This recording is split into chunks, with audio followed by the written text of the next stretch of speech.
வைக்கத்தில் போராடினீர்கள் என்கிறீர்கள், இங்கே சாதி ஒழுக்க அடக்குமுறை ஒடுக்குமுறை எல்லாவற்றுக்கும் போராடின என்கிறீர்கள். ஒரு தமிழ் பேரினத்தில் பெருங்குடியை அடக்கி ஒடுக்கி வெள்ளக்காரன் கைரேகை சட்டம் வச்சு சித்திரவதை செய்கிற போது அதற்கு ஆதரவாக நின்று போராடுவது ஏன்? ஐயா ஈவேரா அவர்கள் யாருக்கு பதில் சொல்லுவார்? யார் இதில் எவன் பெரியார்? எங்கள் தாத்தன் தெய்வ திருமகன் இறந்து போறார். இந்த நாட்டில் இருக்கிற எல்லா கட்சி கொடிகளும் அறக்கம்பத்தில் இறங்கி மரியாதைக்காக துயரத்தை வெளிப்படுத்த பறக்கிறது.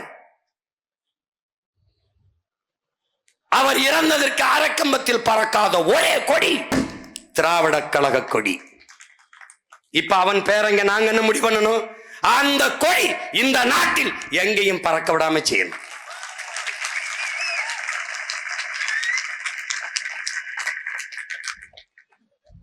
அது நான் என்ன செய்யறது? அதுவே வெளுத்துரும்.